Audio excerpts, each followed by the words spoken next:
12 y ¿qué hora es? Que no veo. A ver, 12 y 37 minutos de la mañana. Es que me gusta a mí decir la hora y en punto, para que sepan ustedes que estamos en directo. Bienvenido, Ángel Agudo Medina, ¿cómo estás? Muy bien, Juli, encantado siempre de estar con vosotros. ¿Me apetece un té? ¿Es posible? Sí, claro. Además, Julia, siempre... Pero no has traído ninguna tetera ni nada, sí, ¿no? Siempre nos hacemos la pregunta de dónde se extrae el té. Eso digo yo. Como queremos que todos nuestros espectadores sepan de qué planta se extrae el té, que sabes que nos gusta siempre las curiosidades, hoy vamos a presentar, en Estando Contigo, la planta donde se extrae el té. No me digas que también en el jardín de Lenda vamos a tener té. Además, Julia, he hecho ahí unas preguntitas y casi nadie lo sabe, ¿eh? De dónde se extrae yo desde luego el té. no lo sabía, si es que tengo muchas ganas de aprender contigo si yo puedo tener en mi casa una planta del té. Puedes tener una planta de té. Vamos a empezar diciendo que de donde se extrae el té, Julia, hay que decir que todos los tipos de té, bien sea rojo, negro, blanco, verde, se extraen de la misma planta. Amigo. Que es eso es bueno decirlo, ¿eh? Que es la Camellia sinensis, ¿vale? Siempre conocemos la Camellia japónica, que es esta. Esta es la Camellia japónica. Vamos a verla, que vamos muy rápido.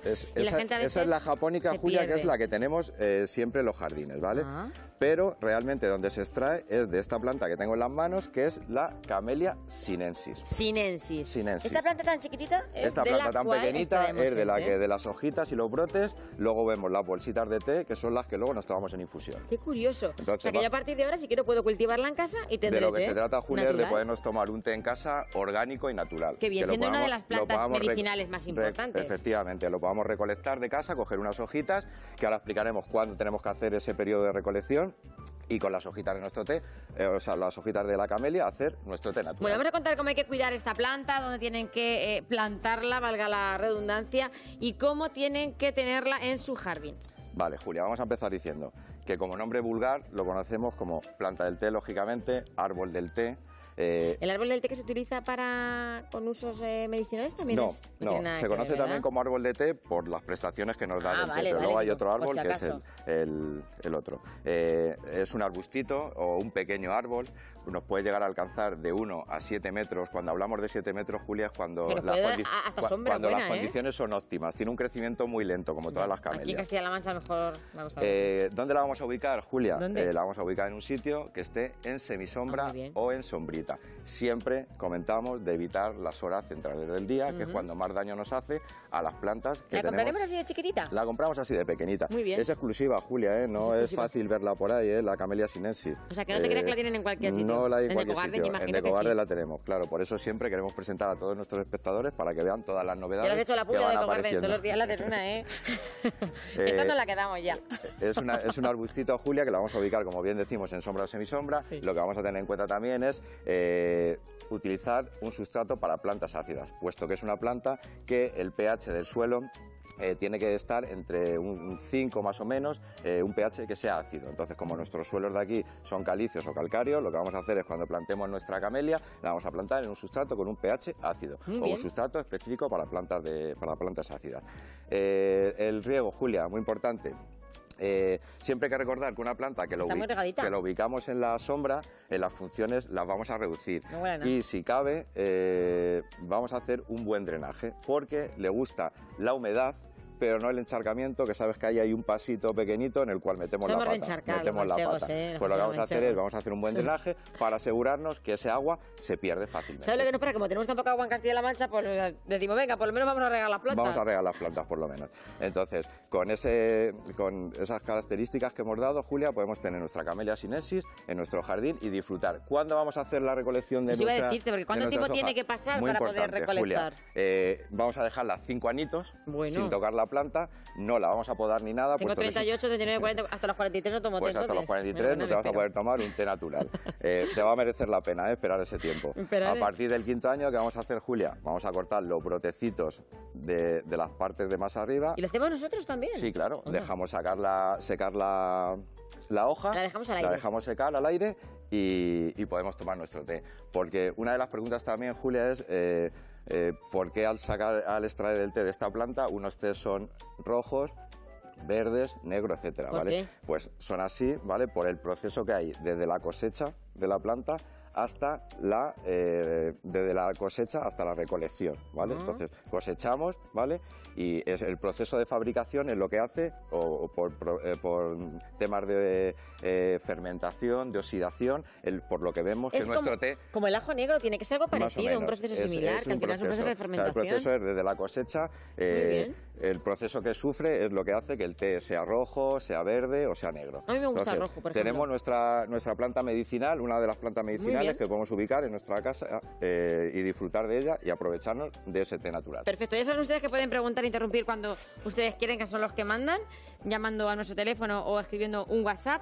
Pero también les queremos contar que nuestra planta de té o Camellia sinensis podemos acompañarla de otras plantas que formarían parte de esa familia que tendríamos en nuestro jardín. Efectivamente, Julia, no vamos a poner una Camellia sinensis sola. Claro, plantas de similares características. Vamos a poner una plantas de similares características. ¿La de una tomatera no? No, la de una tomatera no. que hemos traído como otras plantas que pueden acompañar a la Camellia sinensis. Lógicamente, Camellia japonica. Así, ¿vale? su prima. Hay que decir, Julia, que se nos ha olvidado de la sinensis, decir que tiene una floración, ¿vale? Que la floración nos lo hace también al finales del invierno, como la Camellia. Sí. Y las flores que tiene son de un color blanco mezclado con amarillo y son perfumadas. Qué bonito, entonces nos va a prestar también esa floración que también es perfumada y a la vez vamos a utilizar su follaje. ¿Y cuando florece, en este caso las hojas? Empiezan a finales del invierno. A finales del invierno. La Camellia tanto... Pues es una buena opción para comprar ahora. Porque ahora hablaremos de cómo intercalar en nuestro jardín plantas que van a florecer a finales del invierno y cuando acabe esa floración van a empezar a arrancar otras a principios de primavera para ir alternando ahí la floración y que nuestro jardín no se quede pobre de flor y siempre tenga flor. Fenomenal. ¿Y con quiénes entonces acompañamos a nuestra Camellia? Su pariente, ¿quiénes son sus amigas? Camellia su japonica. Prima, la Camellia japonica. Camellia japonica, igual, las mismas características que la Camellia sinensis, y los mismos cuidados. Siempre recordando semisombra, un pH ácido, no excedernos con el agua de riego, etcétera. Otra alternativa, Julia, rododendro, ¿vale? Un arbusto de forma redondeada. ¿Y la azalea japonica? Una floración espectacular y la azalea. El rododendro igual, lo ubicamos en sombrita, con un pH ácido, todas más o menos tienen las mismas características. Sí que hay que tener en cuenta, Julia, con la azalea... ¿Son todas de Asia y China más o menos estas plantas originarias? Todas son originarias de la India y de China. ¿Qué plantas más hermosas tienen los chinos? Sí, la verdad que sí, muy bonitas, pero bueno, nosotros se las cogemos y nos las traemos. La azalea, hay que decir, Julia, tiene unas raicillas muy finitas que son muy delicadas a la falta de agua. Mira, qué linda es. La azalea que tenemos...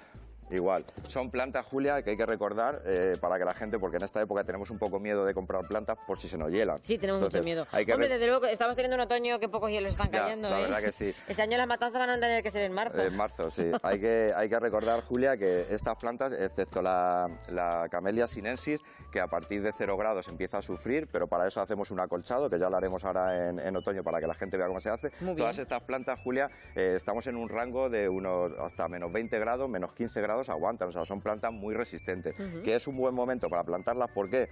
Porque cuando luego florezcan en primavera, nuestra planta ya está en el suelo trasplantada y es más fuerte para combatir con el calor, con hongos, etcétera. Entonces, buen momento para plantar este tipo de plantas y lucirlas al lado de nuestra Camellia sinensis. Muy bien, está la gente encantada con tu explicación, pero si tienen duda con otras plantas, ya saben que Ángel responde inmediatamente. 925 28 87 91 o 660 37 39 30, su jardinero de cabecera.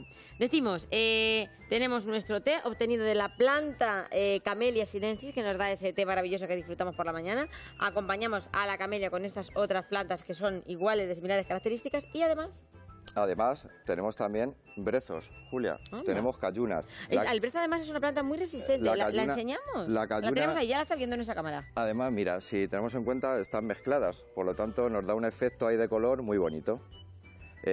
Igual, Julia, la cayuna la vamos a ubicar también en un sitio de sombra, por eso hemos querido traer un grupito para que la gente vea que todas estas plantas tienen las mismas características. Cuando pase la flor la podamos un poquito las puntitas y volvemos a disfrutar de nuestra cayuna. Esta la ponemos, por ejemplo, pues imagínense en una casa que tengan y que quieran vallar un poco o cercar ese paso con la calle. ¿Podría este brezo cubrir? Se podía hacer como un setito bajo. Eso es. Julia, es muy bonito, de colores. Más para un seto alto lo que hacemos es una delimitación. Cuando queremos delimitar algo con un setito bajo, sí que lo podemos hacer con la cayuna. O como pie aislado, también queda bonito. Joaquina nos llama, una amiga nuestra, y nos pregunta, Joaquina, ¿de dónde nos llama, director Joaquina? Desde Getafe. ¿Y qué le pasa? Su incienso, su planta de incienso, la tiene muy, muy fea. Vale, el incienso, Julia, hemos comentado otras veces que es sensible al exceso de agua, ¿vale? Cuando nos excedemos con el agua de riego, lo que provocamos es, en las hojas, es unas manchas marroncitas, vemos cómo se nos desfolia la planta y también es muy sensible al ataque de orugas. Entonces, lo que vamos a hacer es, vamos a reducir el agua de riego, vamos a tratar con un fungicida que sea polivalente, vamos a hacer 3 tratamientos de intervalo de 15 días y si tenemos en casa un insecticida antiorugas, que en este caso podría ser cipermetrina, igual, hacemos un tratamiento para curarnos en salud. Cipermetrina ya no te que la encuentras en ningún lado, ¿eh? Sí, Julia. Cuesta encontrarla, ¿eh? Sí, pero sí que como productos de uso doméstico sí que lo encuentras en los centros pregunta jardines. María, dice, ¿qué cuidado necesita esta planta?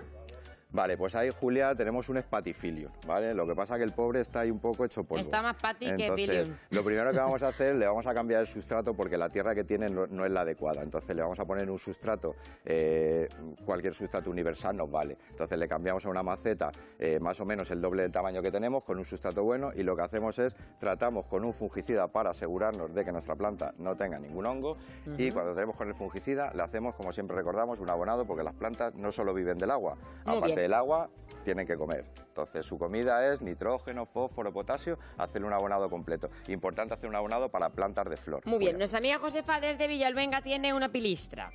¿Y qué le pasa a su pilistra? Que no sabe cómo tiene que regarla. Vale, pues las pilistras, Julia, siempre recordamos que las pilistras la ubicamos en sombra. Cuando ubicamos una planta en sombra, las funciones vitales las reducimos, es decir, evaporación y transpiración. Lo que hay que hacer es no cometer el error siempre de los platitos.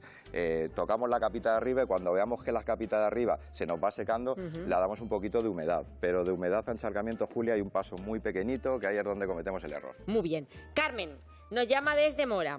Carmen quiere preguntarte que tiene geranios y no sabe cuándo tiene que empezar a podarlos. Vale, pues el geranio, Julia, lo que vamos a hacer es todas las plantas como el geranio, que son más de primavera, que son sensibles al frío, aunque no se nos hiele, lo que hacemos es nos esperamos de cara a primavera que los días estén más estables, porque ahora lo que hacemos es, si hace un corte a un geranio en ese... Aunque haga calor ahora no se puede aprovechar. No, porque cuando venga el frío, ese corte que hemos hecho es una entrada, una herida para que entre el frío por ahí. Claro. Entonces lo que hacemos es, aunque los veamos muy feos, Julia, los dejamos ahí y cuando venga a principios de primavera le hacemos una podita y vamos a ver la respuesta como es mayor en esa época que ahora. Ángel nos llama desde Puerto Llano y tiene un limonero, pero no sabe si lo tiene que regar, con qué asiduidad. Le preocupa el riego, vaya. Vale, muchas veces, Julia, lo de decir el intervalo de riego, muchas veces nos complicamos porque es difícil. Vale, la gente ya tiene miedo, como tú le dices, no riegue, la gente está asustada. Pero Julia, sí que es verdad que aunque yo lo diga muchas veces, si hacemos la prueba, al final vamos a ir a por ahí, la gente asustada con los riegos, entonces, siempre una planta que la sometemos a poco riego, si la regamos, la recuperamos muy fácilmente. Vale. Cuando es al revés, peor todavía, porque cuando es al revés, si la sometemos a un exceso de agua, probablemente tengamos hongos, tenemos que empezar a tratar y la planta se deteriora más. Entonces, el limonero sí que lo recomiendo, que el limonero lo riegue, deje de regar, de secar el sustrato de un riego a otro. La amiga nuestra María dice, hola, ¿qué cuidados necesita esta planta? Gracias. ¿Qué planta es? Ahí, Julia, tenemos una chamaedorea. ¿Vale? La chamaedorea es una planta de interior, es muy parecida a la familia de las arecas, de Kentias, etcétera, pero igual. Lo que vemos ahí es un deterioro en el sustrato, que muchas veces el sustrato queremos mantener siempre la planta en el mismo sustrato y es importante cambiarlo de sustrato, porque cuando cambiamos de sustrato le estamos dando vida a la raíz. Entonces lo que hacemos es, le cambiamos un sustrato, en este caso para plantas verdes, y hacemos un abonado de plantas verdes. Pilar nos llama desde Villatobas, en Toledo. Tiene una bromelia, no estamos de broma, su planta se llama bromelia. ¿Qué le pasa a la bromelia, director, de nuestra Pilar? Nada, que se la han regalado tan hermosa, pero dice, ¿cómo cuido yo la bromelia? Vale, pues la bromelia, gumanias, etcétera, Julia, son de la misma familia. Son plantas que esas sí que nos piden un poquito de humedad. De hecho, muchas veces hay que regarlas. Muchas veces, Julia, el truco está en el tallito donde lleva la flor, le echamos un poquito de agua en el tallito y hacemos que se conserve mejor la planta y la flor. Pues nada, Pilar, ya verás cómo tu bromelia, que la tienes ahí en Villatobas, se va a poner tan hermosa.